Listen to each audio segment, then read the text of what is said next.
Hello YouTube, Twinkles here. This is my 2000 Dodge Ram 3500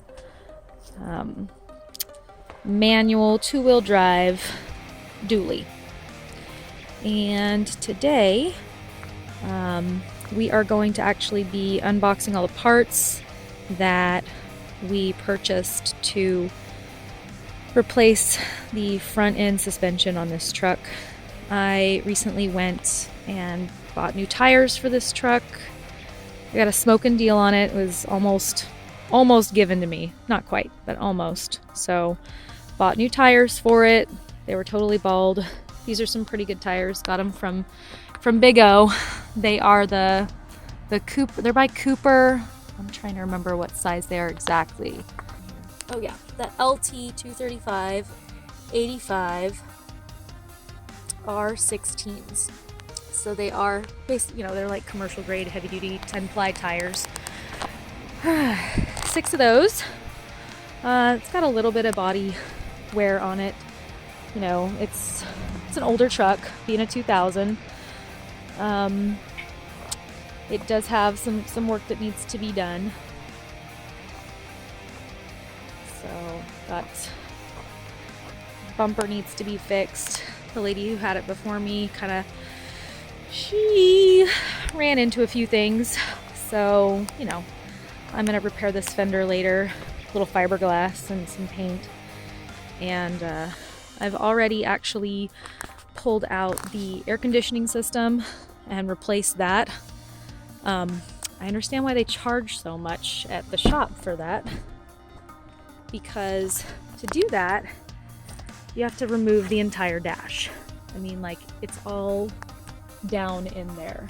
So to drop the steering column, pull out the shifter, drop the whole dash mount. And I guess I didn't realize when I got this truck, but I guess they're pretty notorious for this plastic dash up here just crumbling and shattering.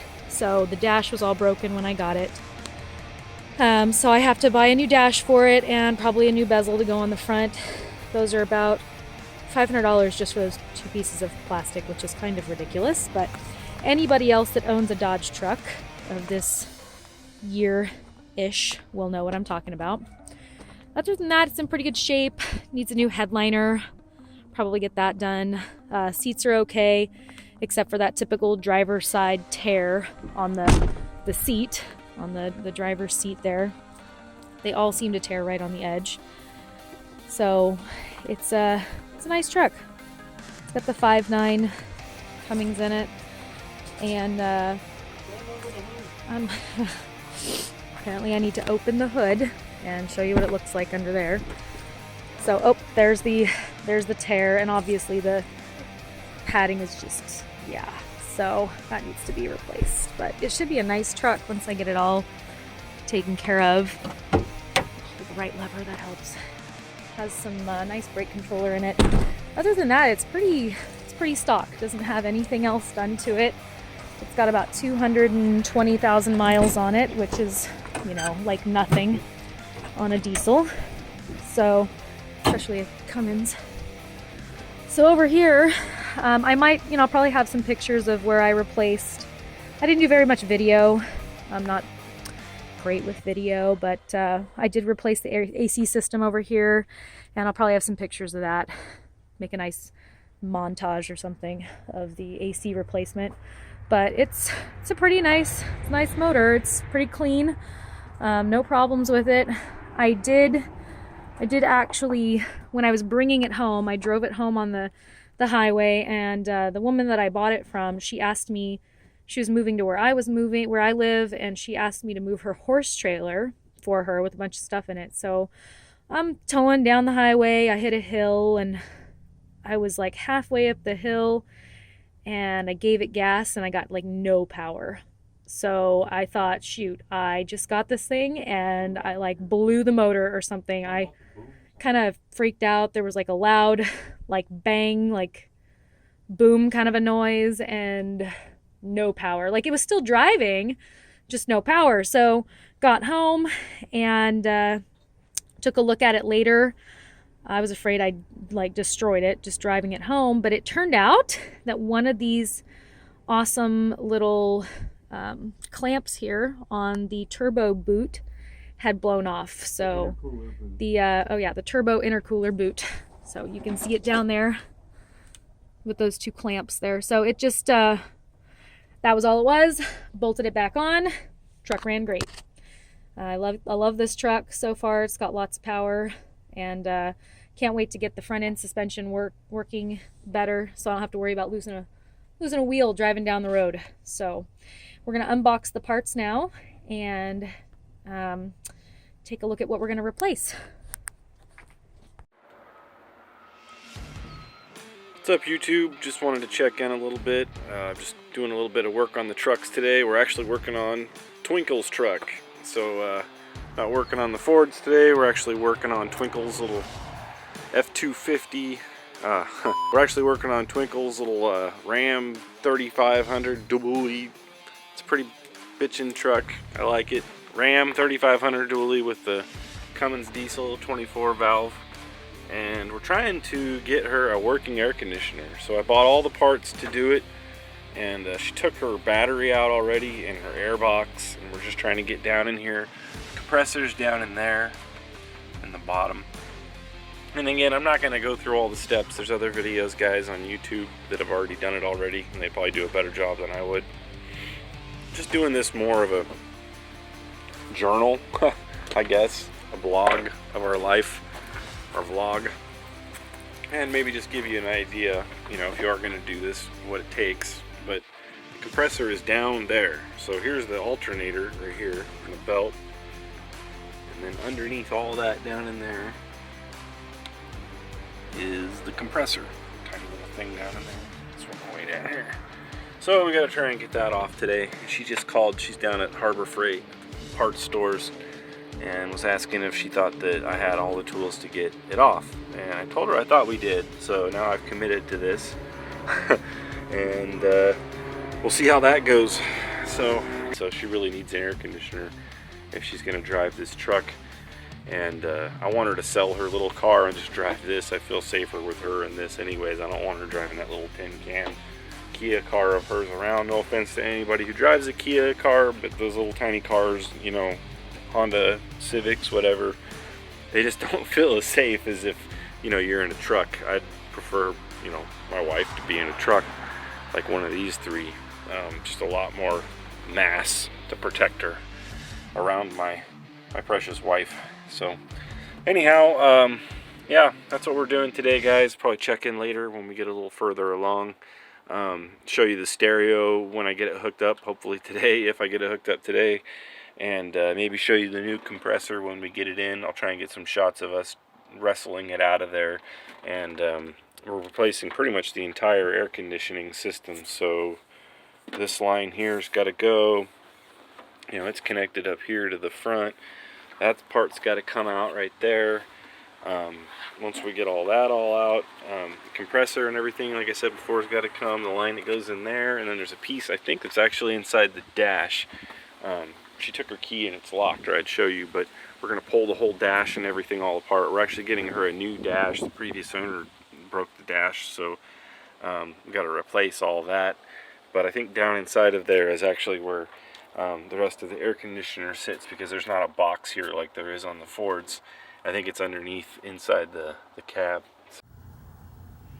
Okay, so I just took the gear shifter off, and you can see the row of screw holes around the outside edge there. That's where I had to take off the little rubber boot that goes over the gear shifter. To unbolt it, kind of lift up the edge and then unscrew those. And then down here, I'm about to unscrew these bolts down below to remove the center console. Okay, so this is another part of the center console that you've got to remove. I had to take this piece out, basically just pried it out with a screwdriver. It came out pretty easy, and there are two more bolts down here to undo. Still have to check the other side and see what's there. Okay, so on the other side of the console, if you lift up those two little rubber things at the bottom, the inserts in the bottom of the cup holders, you uncover two you uncover 2 more bolts that have to be taken out. Okay, so if you uncover the other side, the 2 little rubber inserts come out, you find 2 more bolts that need to be taken out. Okay, so after you take out those last 2 bolts in the cup holder, you can just reach down and pretty much lift it right out. There you go. Center console is out. On to more fun stuff. Okay, so the next step in this super fun adventure is to take out the plate right here in the door. To undo all the screws, there's 1, 2, 3, 4, 5, 6. So I'm going to take those out next, and then I'm also going to remove this kick plate over here after that. So those 2 pieces are going to come out. Okay, so down under the passenger side of the dash, undoing wires so that I can take the whole dash out here. So you have to disconnect these 2, which are right behind where the kick plate goes. It's kind of a pain to get up there, but you got to disconnect those 2, and they're just dangling right there. And there's this other cable right here. It's a black line. It comes up to the front. Here's the other end of it right there. So you got that connecting over to that. And then you've got this set of wires here. There's a white one and an orange one that connect up to this white one. And there's a little white one behind it right there, you can see. So just have to disconnect all of those. And then there's a bolt here that is also behind the kick plate that you have to disconnect, and it was a 13 millimeter. So I just loosened all those and moving on. Okay, so I've also taken out the plastic step plate over here on the driver's side, as well as the kick plate. And up inside here you can see, well, kind of see, that there's another bolt right here that has to come out. And then there are a couple more things down here to disconnect, so I'll get into those next. But there's another big bolt right there, just behind where the kick plate goes.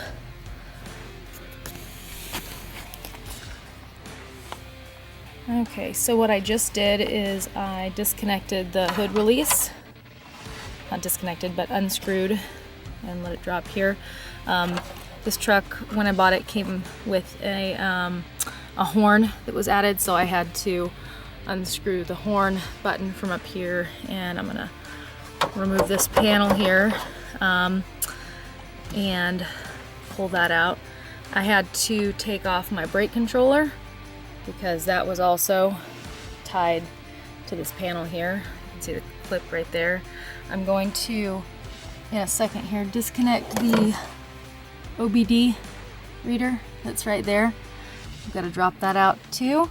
And I disconnected this little tiny pin up here. Not sure if you can see it very well. I might have to show it in a different picture. Just add a picture later, but there's a little clip, this little L-shaped bracket here. That is for the emergency brake release. There's basically a little plastic clip that you just flip up and undo that little L-shape pin there.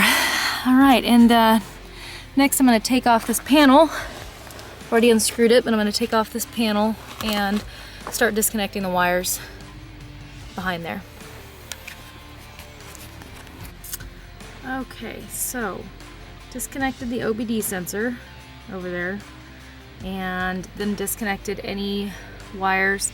This one right here was connected up there. You have to actually push a little red tab sideways to get it out.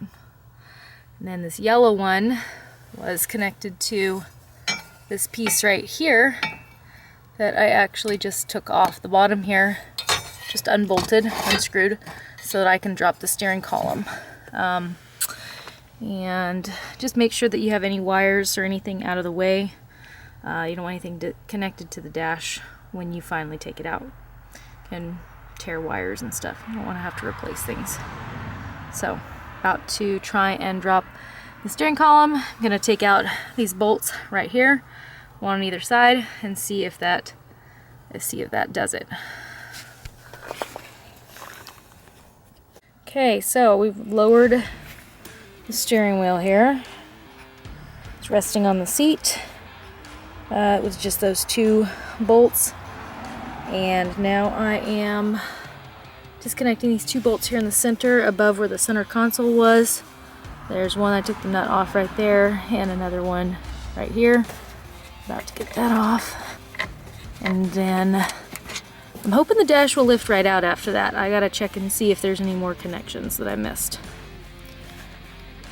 Okay, so I made another discovery last night after pulling the dash out, that you have to actually take off the computer unit here as well. So you've got a couple of Phillips head screws to take out right here, and then there's 6 bolts up here that you have to take out before you can take out the HVAC box.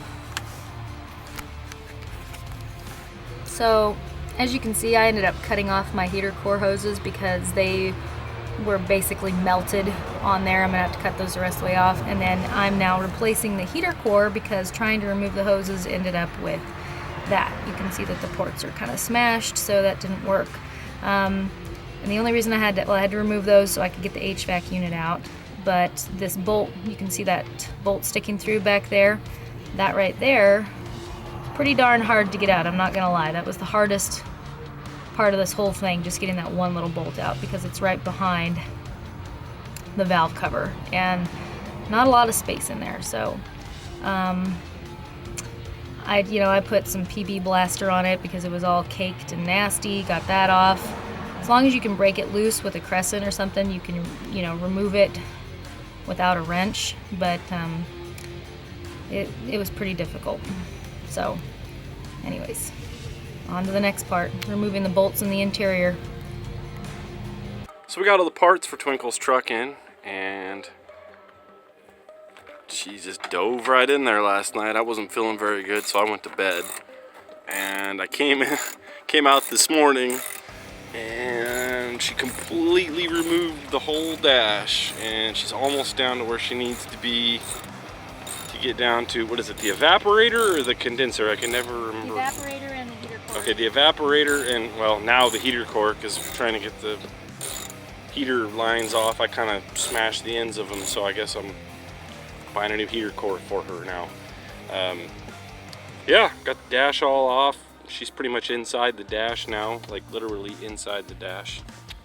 And just trying to get the housing. Last nut, and then it's gonna drop out. So I gotta help her, but just a little update. That's where we're at. Just working on the air conditioner. Give you guys a little update. We cleaned inside here a little bit too. Got quite a bit of stuff removed, like the computer, the ECM. It normally sits right there, and all the other pipes and stuff that go through. Disconnected all those. So we still have to do the compressor and all that, but that's actually seeming like relatively easy now compared to what she has done inside of here. Let's see if I can just shot over here. Did you do your truck, Twinkles?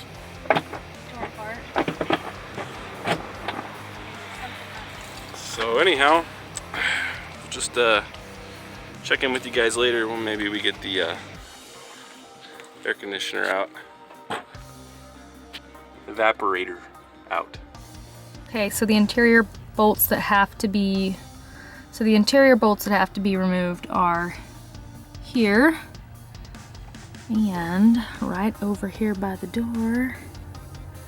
Gonna be that one up in there. Take those two out, and apparently after those two are out, it should just lift right out. We'll see about that.